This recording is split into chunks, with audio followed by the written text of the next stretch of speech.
Saudari dan saudara yang terkasih di dalam Tuhan Yesus, marilah kita berdoa. Doa yang diajarkan oleh Tuhan Yesus sendiri, dalam nama Bapa dan Putra dan Roh Kudus.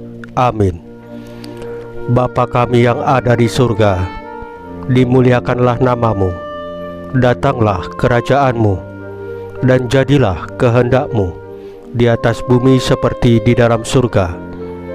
Berilah kami rezeki pada hari ini, dan ampunilah kesalahan kami, seperti kami pun mengampuni yang bersalah kepada kami. Dan janganlah masukkan kami ke dalam pencobaan, tetapi bebaskanlah kami dari yang jahat. Ya Roh Kudus, hadirlah saat ini untuk memimpin dan membimbing kami dalam membaca firman Tuhan Yesus dan merenungkannya, sehingga kami dapat mengerti maknanya dan dapat kami laksanakan dalam hidup kami sehari-hari di tengah masyarakat kami. Pembacaan Injil Yohanes bab 3 ayat 16 sampai dengan ayat 21. Siapa yang melakukan yang benar, ia datang kepada terang. Dalam percakapannya dengan Nikodemus, Yesus berkata, "Begitu besar kasih Allah akan dunia ini, sehingga Ia telah mengaruniakan anaknya yang tunggal, supaya setiap orang yang percaya kepadanya tidak binasa, melainkan beroleh hidup yang kekal. Sebab Allah mengutus anaknya ke dalam dunia, bukan untuk menghakimi dunia, melainkan untuk menyelamatkannya. Barang siapa percaya kepadanya, ia tidak akan dihukum. Tetapi barang siapa tidak percaya, ia telah berada di bawah hukuman, sebab ia tidak percaya dalam nama Anak Tunggal Allah.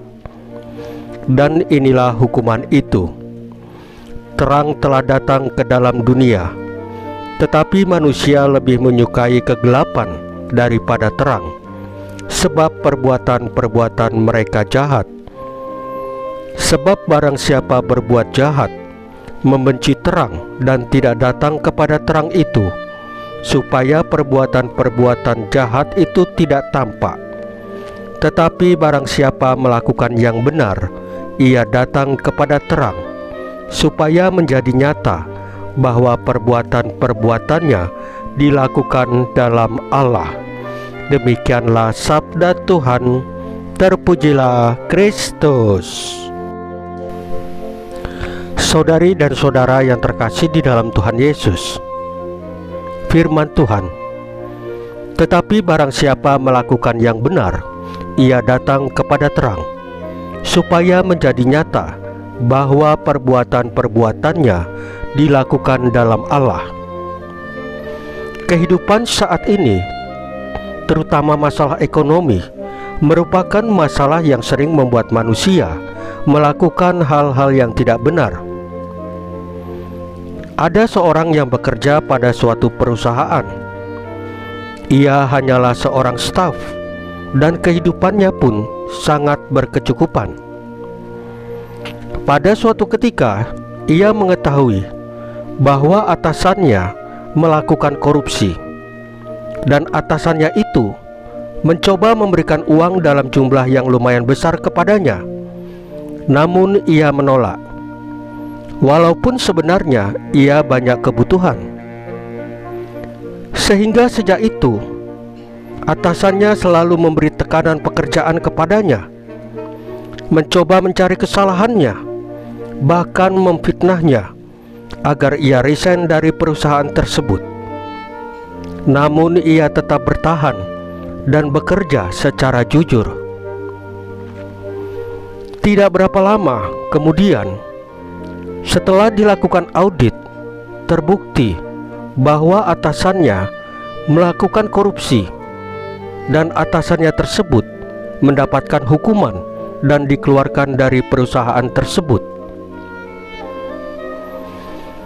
Manusia memiliki kebebasan untuk memilih antara hidup dalam terang ataupun hidup dalam kegelapan. Mereka yang memilih hidup dalam kebenaran dan melakukan kehendak Allah akan datang kepada terang dan hidup dalam keselamatan. Mari kita hidup dalam terang dan kebenaran, karena Tuhan Yesus telah mati di kayu salib, mengorbankan nyawanya untuk menebus dosa-dosa kita, agar kita tidak binasa, tetapi beroleh hidup yang kekal bersama Bapa di surga. Saudari dan saudara yang terkasih di dalam Tuhan Yesus, marilah kita berdoa. Ya Tuhan Yesus, bantulah kami untuk hidup dalam terang-Mu dan melakukan perbuatan-perbuatan yang benar, sehingga menyenangkan hati-Mu. Kiranya hidup kami menjadi saksi bagi kasih dan terang-Mu di dunia ini. Salam Maria, penuh rahmat, Tuhan serta-Mu. Terpujilah Engkau di antara wanita, dan terpujilah buah tubuh-Mu Yesus. Santa Maria Bunda Allah, doakanlah kami yang berdosa ini, sekarang dan waktu kami mati. Ya Tuhan Yesus, tambahkanlah iman kami hanya kepadamu saja, karena hanya Engkaulah Tuhan dan Juru Selamat kami satu-satunya, tidak ada yang lain. Dalam nama Bapa dan Putra dan Roh Kudus. Amin. Saudari dan saudara yang terkasih di dalam Tuhan Yesus, bacaan firman dan renungan hari ini sudah selesai. Tuhan Yesus memberkati kita semua.